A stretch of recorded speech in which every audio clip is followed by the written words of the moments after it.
వాళ్ళకి ఏదైతుందో రాష్ట్ర ప్రభుత్వం ఆలోచన విధానం రాష్ట్రంలో కాంగ్రెస్ ప్రభుత్వం వచ్చిన తర్వాత మనం ఇస్తామని చెప్పిన తులం బంగారం అదనంగా తులం బంగారం ఇచ్చేట బాధ్యత కాంగ్రెస్ పార్టీ అని చెప్పండి. ఇది తల్లి ఆలోచన చేయనట్టు ఏ కార్యక్రమం కానివ్వండి ఎన్నికలు చేసిన వాగ్దానాలు అమలు చేయడం కాంగ్రెస్ పార్టీ యొక్క ఆలోచన విధానం తల్లి అని చెప్పండి. రైతాంగం సంబంధించిన అంశాలు చాలా ఉన్నాయి చెప్పారు మీరు. ఇలా బోర్గాం ఏదైతుందో నగరంలో కలిసింది మా పెద్ద గంగారెడ్డి గారు ఏదైతుందో ఈ రోడ్డుకి ఇట్లా ఉంటుందా ఇంకా ప్రెసిడెంట్ అయినాడు ఎట్లుందో అట్లా ఉందని చెప్పండి. వాస్తవం చెప్పండి. నేను ఇలా నిజామాబాద్ నగరం ఏదైతున్నదో ఇది కార్పొరేషన్ రూపుదిద్దుకుందా.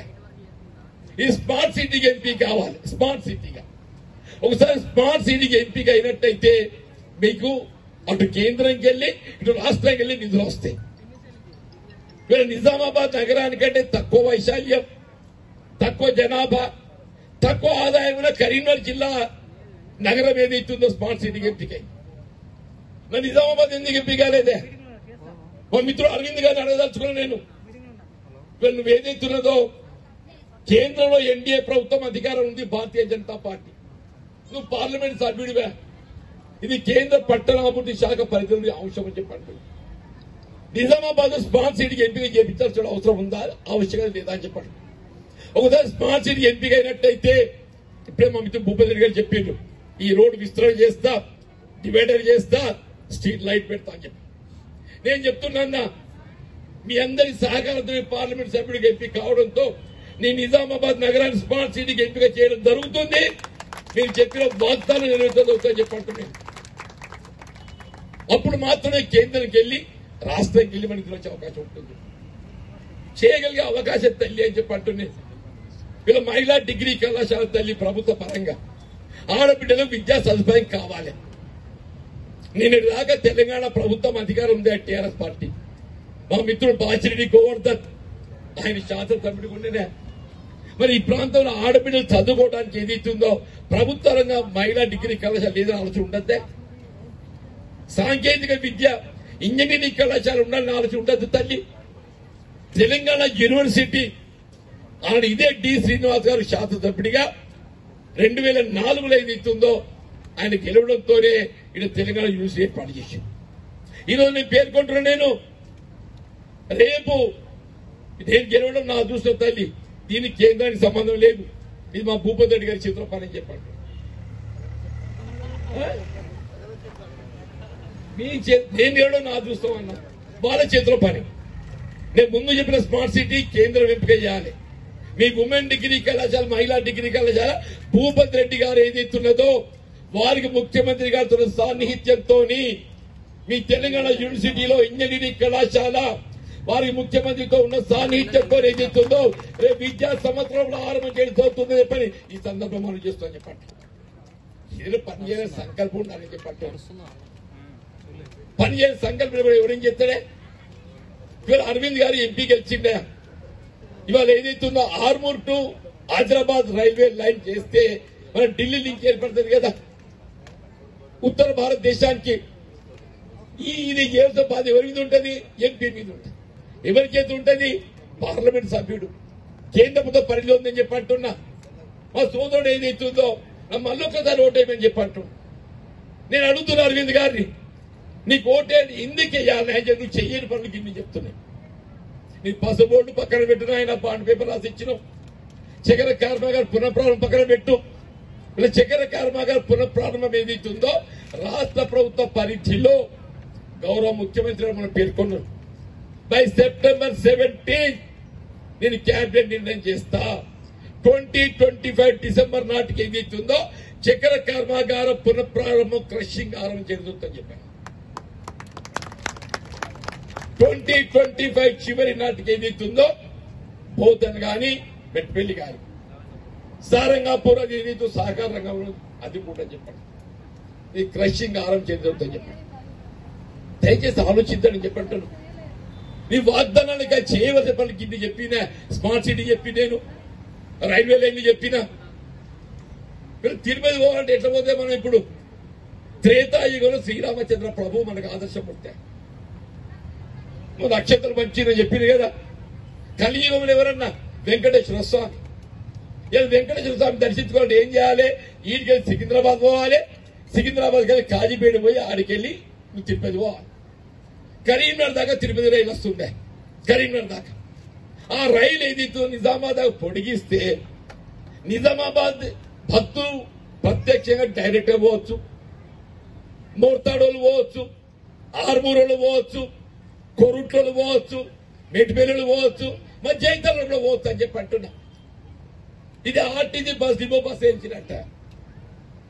తిరుపతి రైలు ఏదైతున్నదో కరీంనగర్ నుండి నిజామాబాద్ పొడిగించడము, మీకు ఆర్టీసీ బస్ సౌకర్యం కొరకు ఏదైతే ఊరికి బస్ అతను చెప్తే, ఎమ్మెల్యే చెప్తే ఏం చేస్తాడు? డిపో మేనేజర్తో మాట్లాడతారా?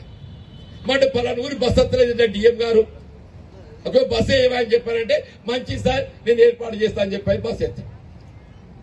ఒక పార్లమెంట్ సభ్యుడు ఏదైతుందో జిఎం సౌత్ సెంట్రల్ రైల్వేతో మాట్లాడి ఇలా కరీంనగర్ దాకా తిరుపతి రైలు ఏదైతుందో నిజామాబాద్ పొడిగించామయ్యా, మాకందరి సౌకర్యం ఏర్పడదని మీరు ఒక్క విజ్ఞప్తి చేస్తే రైలు వస్తుందా రాదే? మరి సోదరుడు అరవింద్ గారికి ఎందుకు స్ఫురించలేదు? అరవింద్ గారు ఎందుకు స్ఫురించలేదని చెప్పి అంటున్నా. మరి ఎన్నికలని చెప్పంటే ఓటు అందరికి కావాలి, నాకు ఆశ ఉందో ఎంపీ కావాలని చెప్పని. ఎంపీ అవడం ఎందుకు అని చెప్పంటూ నేను ప్రజలకు సేవ చేయడానికి, నా వ్యక్తిగత విలాసాల కొరకు కాదు. ఇలా ప్రజా ప్రాతినిధ్యం అనేది వ్యక్తిగత విలాసాల కొరకు కాదు, ప్రజా సేవ కొరకు అని చెప్పంటు. దేవుని దేవల్ల నేను 6 సార్లు ఎమ్మెల్యే గెలిచింది, మొన్న తప్పిపోయింది. కాంగ్రెస్ పార్టీ ఆలోచించింది జీవన్ రెడ్డి గారికి ఉన్న అనుభవం అనేది ఇస్తుందో వినియోగించుకోవాలి ప్రజాక్షేత్రంలో. పార్లమెంట్ సభ్యత్వం నాకు అవకాశం కల్పించిందని చెప్పంటున్నా. నిజామాబాద్ ప్రజానీకం నాకున్నట్టుగా అనుభవం చెప్పంటున్నా. నేను రైతు బిడ్డను అని చెప్పంటున్నా, కాపుదార పోని చెప్పంటున్నా. ఇవ్వాలని కూడా వ్యవసాయం స్వయంగా చేస్తా. నీ చదువుకున్న న్యాయశాస్త్ర పట్టభద్రుడిని, చట్టం పట్ల అవగాహన రాక చెప్పంటున్నా. రాజ్యాంగ మిత్రుడు అన్నట్టు బోరుగాం గ్రామం అనేది రాజకీయ చైతన్యాన్ని సంతరించుకుంది. ఇక్కడ పెద్ద లీగ గంగారెడ్డి గారు ఏదైతుందో అన్నాడు మండల ప్రజా పరిషత్ అధ్యక్షుడు ఎంపికై ఉమ్మడి నిజామాబాద్ జిల్లాలో ఏదైతుందో ఒక గుర్తింపు పొందిన నాయకుడిగా పేరు పొందిందని చెప్పంటున్నా. తెలంగాణ రాష్ట్ర ఏర్పాటు ఉద్యమం బలోపేతానికి కేసీఆర్ కు అండగా నిలిచింది ఎవరు అని చెప్పారంటే పెద్ద ఆయన ఈగ గంగారెడ్డి గారు అని చెప్పంటున్నా. అటు ఈగ గంగారెడ్డి గారు ఏదైతుందో తెలంగాణ రాష్ట్రం ఏర్పడి దశాబ్ద కాలం గడిచింది, 10 సంవత్సరాలు. ఈ 10 సంవత్సరాల కాలం ఏదైతుందో ఏ ఉద్యమ ఆకాంక్షలు నెరవేర్చబడాలంటే ఉద్యమ నాయకుడిగా భావించి కేసీఆర్ కు అవకాశం కల్పించింది. 2 పర్యాయాలు. ఉద్యమ ఆకాంక్షలు నెరవేర్చబడలేకపోవటమే కాకుండా కేవలం ఆయన స్వార్థ ప్రయోజనాలని చెప్పంటున్నా. ఆయన కుటుంబ ప్రయోజనాలకే పరిమితం కావడంతో ఏ విధంగా రాష్ట్ర ప్రజానీకం మార్పు కోరిండ్రు. తెలంగాణ ఉద్యమ నాయకుడు భావించి కేసీఆర్ కి ఎదురుతో ఒక అవకాశం ఇచ్చిండ్రు, 2 అవకాశాలు ఇచ్చారు. ఇలా మార్పు కోరి కాంగ్రెస్ కు అవకాశం ఇచ్చింది. తెలంగాణ రాష్ట్రాన్ని ఏర్పాటు చేసిన రాజకీయ పార్టీ కాంగ్రెస్ పార్టీ. అటువంటి రాజకీయ పార్టీ బలోపేతం చేయాలన్న భావనతో మనం ఏ విధంగా భూపతి రెడ్డి గారు శాసనసభ్యుడికి వెళ్ళిపోవడం జరిగిందో, ఈ పార్లమెంట్ ఎన్నికల్లో కాంగ్రెస్ పార్టీ అభ్యర్థిగా పోటీలో మరి నిలవబోతున్నటువంటి ఒక నా విజయం కోసం పెద్ద ఈగ గంగారెడ్డి గారు మరి కాంగ్రెస్ పార్టీలో చేరినందుకు మరి హృదయపూర్వకంగా ధన్యవాదాలు చెప్తున్నాను చెప్పండి. అట్లాగే పెద్దలు మరి నర్సారెడ్డి గారు, మాజీ శాసన మండలి సభ్యులు, ఈ ప్రాంత వాస్తవ్యుడు మిత్రుడు నగేష్ రెడ్డి గారు, మాజీ మార్కెట్ కమిటీ అధ్యక్షులు, భూమారెడ్డి గారు ఏదైతున్న మాజీ మండల ప్రజా పరిషత్ అధ్యక్షులు, ఈ ప్రాంత వాస్తవ్యుడు. ఈ రోజు ఏదైతుందో కాంగ్రెస్ పార్టీ బలోపేతం భావనతో ఏదైతుందో కాంగ్రెస్ పార్టీ చేయడం జరిగిందని చెప్పండి. మా మిత్రుడు శేఖర్ సింగిల్ విండో డైరెక్టర్ గారని చెప్పంటున్నాను. అట్లా ఏదైతే శేఖర్ గౌడ్ గారని చెప్పంటున్నాం. కాంగ్రెస్ పార్టీ బలోపేతం కొరకు ఆది నుండి కూడా మరి కృషి చేస్తున్నటువంటి నాయకుడు శేఖర్ గౌడ్ గారని చెప్పంటున్నాం. గంగారెడ్డి గారు కిసాన్ సెల్ అధ్యక్షుడు, రైతు సమస్యల పరిష్కారం కొరకు అహర్నిశలు పాటుపడేటువంటి ఒక నాయకుడు గంగారెడ్డి గారని చెప్పంటున్నాం. అట్లా సోదరుడు మహేందర్ రెడ్డి గారు, మన మధుసూదన్ రెడ్డి గారు ఎమ్మెల్యేగా ఏదైతుందో మేము 83లో కలిసి పనిచేసినమే. మహేందర్ రెడ్డి గారు నాయన మధుసూదన్ రెడ్డి గారు నేను 83లో ఉన్నాం. మొట్టమొదటిసారి ఎమ్మెల్యేలు ఉంటమని చెప్పి అంటున్నాం. పెద్దయిన సోషలిస్ట్ నాయకుడు, మేము ఆయన నేర్చుకోవాలని చెప్పి తపన మాకుండే అని చెప్పి అంటున్నాం. సరే మారిన పరిస్థితులు, నేను తెలుగుదేశం విభేదించి మరి బయటకు రావడం, కాంగ్రెస్ పార్టీలో చేరడం పరిణామాలను మీకు తెలిసిందని చెప్పి అంటున్నాం. వేదికలు అలంకరించినటువంటి ఒక వివిధ హోదాలో ఉన్న కాంగ్రెస్ నాయకులు, కాంగ్రెస్ కార్యకర్తలు, అభిమానులు, ముఖ్యంగా మా తల్లులు ఆడబిడ్డలు అవ్వని చెప్పి అంటున్నాను. వీళ్ళు కేవలం రాజకీయ పరంగానే కాకుండా ఏ ఇల్లు బాగుపడాలన్నా ఇల్లాల మీదనే ఆధారపడుతుందమ్మా. ఇంటి ఇల్లాలు ఏదైతుందో బాధ్యత గలదైనట్టయితే ఆ ఇల్లు బాగుపడుతుంది. తల్లి మొగుడు ఎంత సంపాదిస్తే ఏముందమ్మా, మీరు సక్కటోళ్ళు అయితే ఇల్లు ఉంటుంది, లేకుంటే ఏమి చెప్పేదమ్మా చెప్పి అంటున్నా.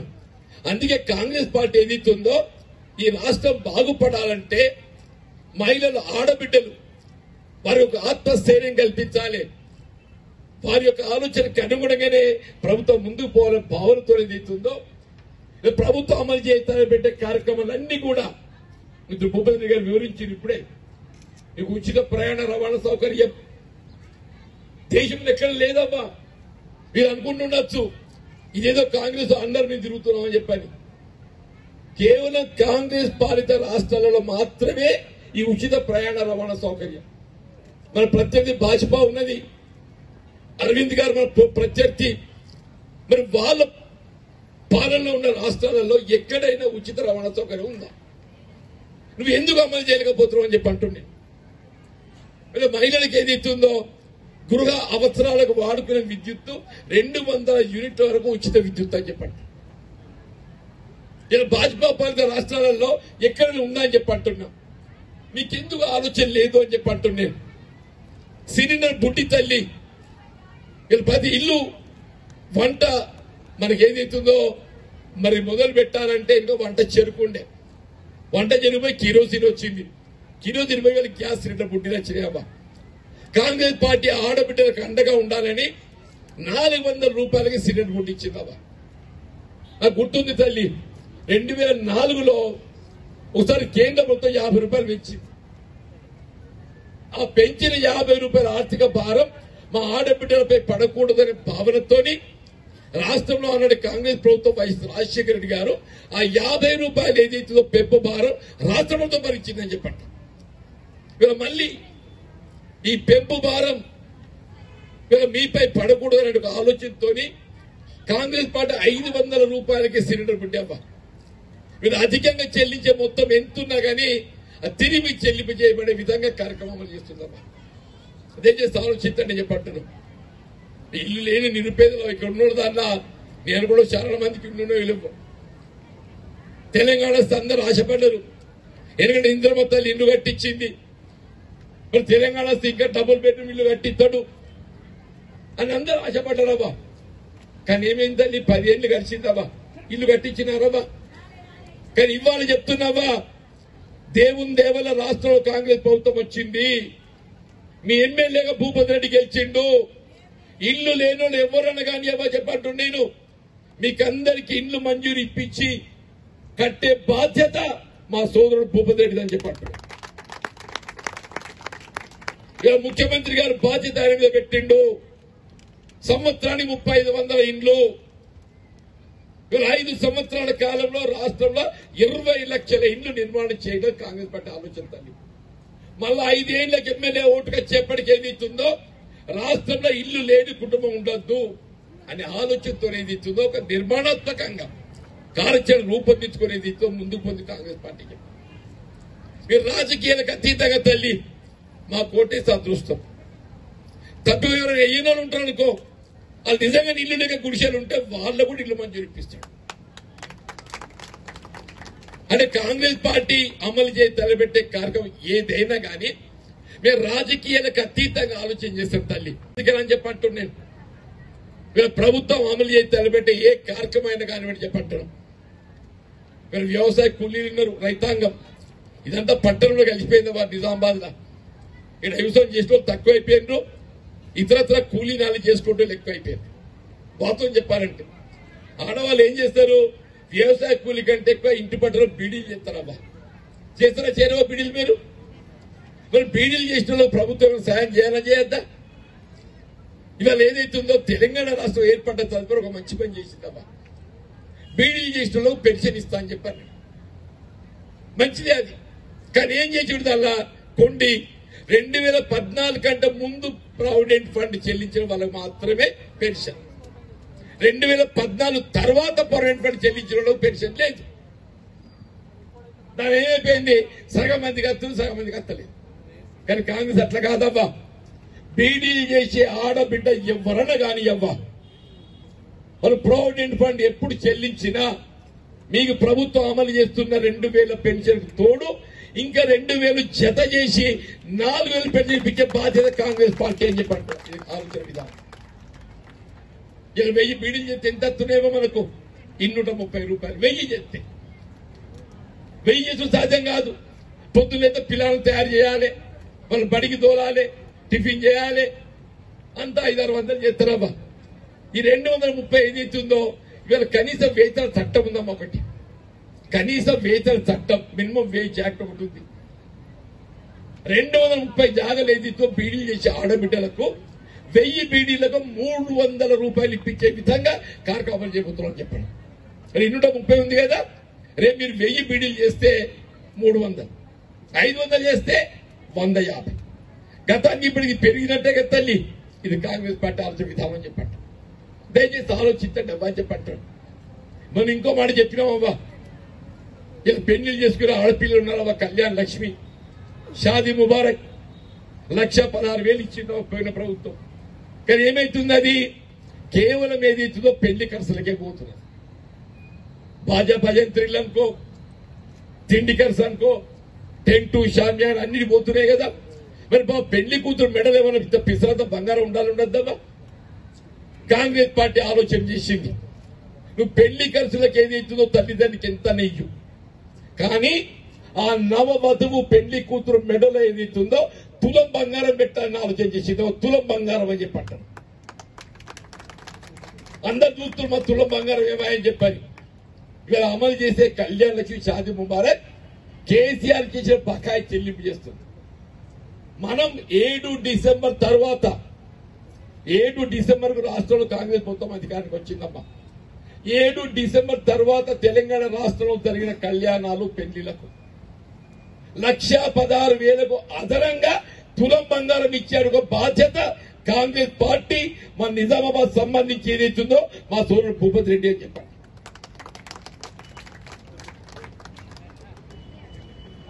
కాంగ్రెస్ పార్టీ కార్యకర్త చెప్తున్నాయన, డివిజన్ ప్రెసిడెంట్ ఉన్నారు కదా, 7 డిసెంబర్ తర్వాత జరిగిన పెళ్లి వాళ్ళకి ఏదైతుందో రాష్ట్ర ప్రభుత్వ ఆలోచన విధానం, రాష్ట్రంలో కాంగ్రెస్ ప్రభుత్వం వచ్చిన తర్వాత మనం ఇస్తామని చెప్పారు. తులం బంగారం అదనంగా తులం బంగారం ఇచ్చేట బాధ్యత కాంగ్రెస్ పార్టీ అని చెప్పండి. ఇది తల్లి ఆలోచన చేయనట్టు. ఏ కార్యక్రమం కానివ్వండి, ఎన్నికలు చేసిన వాగ్దానాలు అమలు చేయడం కాంగ్రెస్ పార్టీ యొక్క ఆలోచన విధానం తల్లి అని చెప్పండి. రైతాంగం సంబంధించిన అంశాలు చాలా ఉన్నాయి చెప్పారు మీరు. ఇలా బోర్గాం ఏదైతుందో నగరంలో కలిసింది.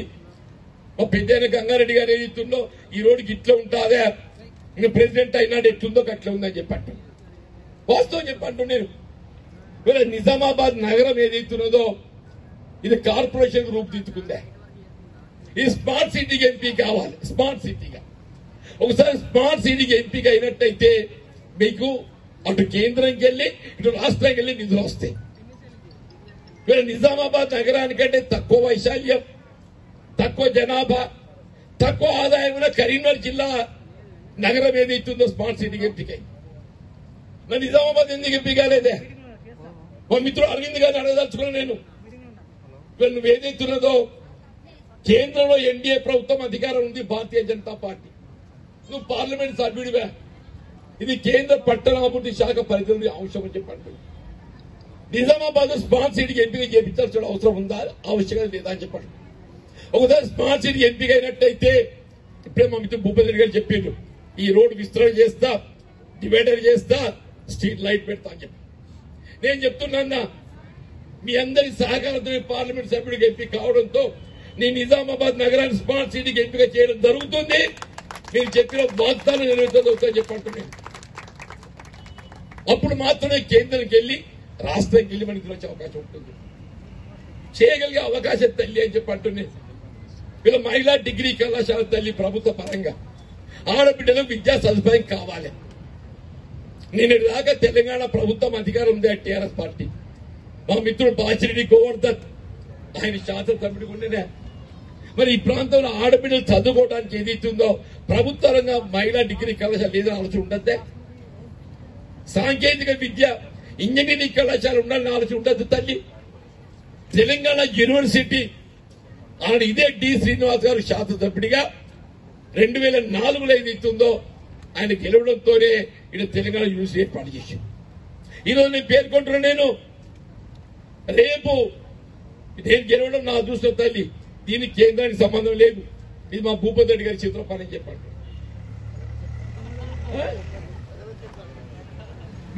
నేను గెలవడం నా అదృష్టం అన్నా, వాళ్ళ చేతిలో పని.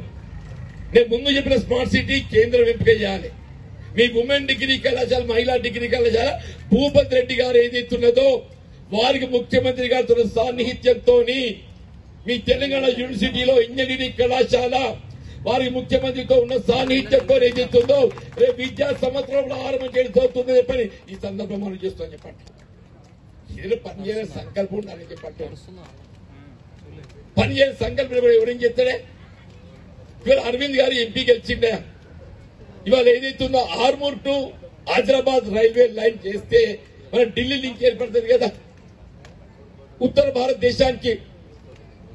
ఇది చేసే బాధ ఎవరి మీద ఉంటుంది? ఎంపీ మీద ఉంటుంది. ఎవరి చేతి ఉంటుంది? పార్లమెంట్ సభ్యుడు. కేంద్రంతో పరిధిలో ఉందని చెప్పి అంటున్నా. మా సోదరుడు ఏదైతుందో మళ్ళొక్కసారి ఓటేయమని చెప్పి అంటున్నా. నేను అడుగుతున్నా అరవింద్ గారిని, నీకు ఓటే ఎందుకు వేయాలి అని చెప్పి చెయ్యని పనులకి ఇన్ని చెప్తున్నాయి. నీ పసుబోర్డు పక్కన పెట్టిన ఆయన బాండ్ పేపర్ రాసి ఇచ్చినావు. చక్కెర కర్మాగారం పునఃప్రారంభం పక్కన పెట్టు. ఇలా చక్కెర కర్మాగారం పునఃప్రారంభం ఏదైతుందో రాష్ట్ర ప్రభుత్వ పరిధిలో గౌరవ ముఖ్యమంత్రి మనం పేర్కొన్నారు. బై సెప్టెంబర్ 17 నేను క్యాబినెట్ నిర్ణయం చేస్తా. 2025 డిసెంబర్ నాటికి ఏదైతుందో చక్కెర కర్మాగారం పునఃప్రారంభం క్రషింగ్ ఆరంభం జరుగుతుందని చెప్పాను. 2025 చివరి నాటికి ఏదైతుందో బోధన్ గాని మెట్పల్లి గాని సారంగాపూర్ అది ఏదైతే సహకార రంగంలో అది కూడా చెప్పండి. ఈ క్రషింగ్ ఆరంభం జరుగుతుందని చెప్పండి. దయచేసి ఆలోచించండి చెప్పంటాను. నీ వాగ్దానాలుగా చేయవలసిన పనులకి ఇన్ని చెప్పినా, స్మార్ట్ సిటీ చెప్పి, నేను రైల్వే లైన్లు చెప్పినా. మీరు తిరుపతి పోవాలంటే ఎట్లా పోతే మనం ఇప్పుడు త్రేతాయుగంలో శ్రీరామచంద్ర ప్రభు మనకు ఆదర్శం పుట్టారు.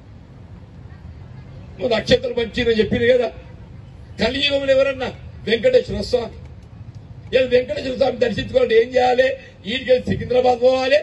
సికింద్రాబాద్ వెళ్ళి కాజీపేట పోయి ఆడికెళ్ళి నువ్వు తిరుపతి పోవాలి. కరీంనగర్ దాకా తిరుపతి రైలు వస్తుండే. కరీంనగర్ దాకా ఆ రైలు ఏదైతే నిజామాబాద్ దాకా పొడిగిస్తే నిజామాబాద్ భక్తులు ప్రత్యక్షంగా డైరెక్ట్ గా పోవచ్చు. మోర్తాడోళ్ళు పోవచ్చు, ఆర్మూరోళ్ళు పోవచ్చు, కొరుట్లోళ్ళు పోవచ్చు, మెట్పల్లిలు పోవచ్చు, మరి జైతలంలో పోవచ్చు అని చెప్పి అంటున్నా. ఇది ఆర్టీసీ బస్ డిపో బస్ వేయించినట్ట. తిరుపతి రైలు ఏదైతున్నదో కరీంనగర్ నుండి నిజామాబాద్ పొడిగించడము మీకు ఆర్టీసీ బస్ సౌకర్యం కొరకు ఏదైతే ఊరికి బస్ అతను చెప్తే ఎమ్మెల్యే చెప్తే ఏం చేస్తాడు? డిపో మేనేజర్తో మాట్లాడతారా? మాట పలానా ఊరి బస్ అత్తలేదంటే డిఎం గారు ఒక బస్ ఏమని చెప్పారంటే మంచి సార్ నేను ఏర్పాటు చేస్తా అని చెప్పి బస్ ఎత్తాను. ఒక పార్లమెంట్ సభ్యుడు ఏదైతుందో జిఎం సౌత్ సెంట్రల్ రైల్వేతో మాట్లాడి ఇలా కరీంనగర్ దాకా తిరుపతి రైలు ఏదైతుందో నిజామాబాద్ దాకా పొడిగించామయ్యా, మాకందరి సౌకర్యం ఏర్పడదని మీరు ఒక్క విజ్ఞప్తి చేస్తే రైలు వస్తుందా రాదే? మరి సోదరుడు అరవింద్ గారికి ఎందుకు స్ఫురించలేదు? అరవింద్ గారు ఎందుకు స్ఫురించలేదని చెప్పి అంటున్నా. మరి ఎన్నికలని చెప్పంటే ఓటు అందరికి కావాలి. నాకు ఆశ ఉందో ఎంపీ కావాలని చెప్పని.